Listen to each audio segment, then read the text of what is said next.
Hey guys, just wanted to do a quick video on basically a Super Nintendo buying guide. Growing up, the Super Nintendo was my favorite system, and probably to this day is still my favorite gaming console of all time. So I figured I'd start with the Super Nintendo. I'm going to try and do a series of each of the gaming systems and just the games that I recommend picking up if you're going to have the system. Some of the games will be pricier, some of the games will hopefully be a little bit more affordable, but these are the games that I think you should pick up. Of course, everybody has a different opinion when it comes to which games to purchase for which system. So stay tuned and we'll get right into it. Alright, so the Super Nintendo came out a few, decade or so after the original Nintendo Entertainment System, and it was basically Nintendo's follow-up. They originally planned on making the Super Nintendo backwards compatible so you could play the original Nintendo games, but that just didn't work out. So what we got was the Super Nintendo, which was their first 16-bit platform. This is the original model Nintendo. As you can see, the games are now top loading. You have your power and your reset buttons. This is your eject button right here, this gray button in the middle, and then you have your controller ports right up here in the front. On the back, you have your AV out, your RF out. Then you've got your RCA cable out right here, and then you have your power adapter. So that's your original Super Nintendo system right there. Then a little bit later, towards the end of the Super Nintendo life cycle, they came out with the Super Nintendo Junior or Super Nintendo Mini. This one is a little bit more difficult to find and a little bit pricier, but I really like this one. This is what I use for daily Super Nintendo playing. Basically, the main difference is obviously it's smaller when you compare it to the original Super Nintendo. It's a little bit smaller. You can see the button layout on the front is different. There's no LED light or no power light to indicate that the system's turned on or off, so that's one of the downsides, but it helped in reducing costs. You still have the top loading portion at the top, and then of course you have the controllers. Now on the back, one of the main differences is there is no RF out. They just went with the normal RCA cable out. So that is your only option in the back, which for me is fine because RCA cable out is going to be better in my opinion than the RF out anyway. And then you've got your power adapter. But otherwise, same console. Like I said, if you can find one of these, pick them up. I don't see too many of them anymore, and they're going to be worth a little bit of money, I think, here soon. All right, along with these two systems, you have two different controllers. They're generally speaking, they're the same. With the original Super Nintendo controller, you have your 4-button layout here, X, Y, A, B, and then you have your left and right triggers on the top. You have your normal D-pad, and you have your select and start. When they came out with the Super Nintendo Mini, they updated the controller.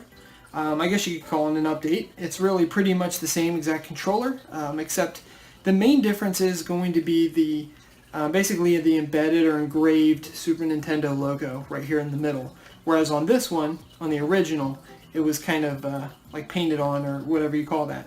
So that's the main differences, but if you ever pick up a Nintendo Mini, you're going to want to get the controller that goes along with it if you're a collector. Like I said, this one's the original, then you've got the Mini right here.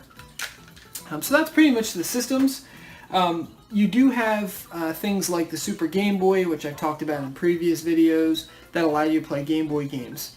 What I'd like to talk about now are going to be the games that I think you should have. So if you are going to go out and start buying or start collecting for the Super Nintendo Entertainment System, these are the games that I would recommend picking up. I'm going to choose 5 of them. Of course, it's with the Super Nintendo, there are so many great games, it's so difficult to find 5 that stand out among the others, but I tried to go through my collection and find the ones that I felt are the best ones for the system. So like I said, some of these are going to be a little pricier than others. The first one that I'd like to mention would be Super Mario World for the Super Nintendo. Super Mario World was just an excellent game. It took Mario platforming to the next level. The colors and the sounds and the music is just spectacular. They brought in Yoshi on this game as well. You get to play with him for a little bit. This is just an excellent game, excellent platformer, one of the best Mario games that there is. So that would be my first one. The next one I would recommend would be Super Mario World 2, Yoshi's Island. So this is a hugely underrated game in my opinion, one of the best platformers, of all time. It's got a great look. They deviated a little bit from the style, graphical style of Super Mario World, and they went with kind of like a more like hand-drawn style. The only downside to this game, to be perfectly honest, is when Baby Mario starts crying. It can get a little bit annoying, but if you've never picked up this game, and I didn't play this until later on in the life of Super Nintendo, but if you've never played this game, you should definitely pick up a copy of this. These are going for about $40 or so right now, so you want to hop on this before the price goes up too much further, because this is definitely one worth having. Alright, the next one I would recommend getting is Donkey Kong Country for the Super Nintendo. This redefined platforming in my opinion. The graphics were like nothing else we'd ever seen. It kind of pushed the Super Nintendo to its limits. The gameplay is superb. The controls are absolutely excellent. There's a lot of replay value because there's so many things you can collect. There's so many things that secrets that you can find, different passageways through the levels and things like that. And so this is just one of the greatest Super Nintendo games and platformers of all time, in my opinion. I remember playing this just non-stop when I was a kid. So when I started rebuying the Super Nintendo, this was one of the first games that I got, and I immediately just played right through it. The sequels to it are pretty good too, especially Donkey Kong Country 2. The third one is okay, not great, but it's still pretty good. But definitely pick this up. This is highly recommended if you're getting into Super Nintendo collecting. Alright, probably my next one would be The Legend of Zelda: A Link to the Past. So this kind of just adds to The Legend of Zelda for the Nintendo Entertainment System. If you like The Legend of Zelda for the Nintendo Entertainment System, you will definitely want to pick up A Link to the Past. This basically takes that same formula from the original game and just improves on it. The graphics is so much better, the music is iconic, the gameplay is great, there's so much replayability value when you play this game.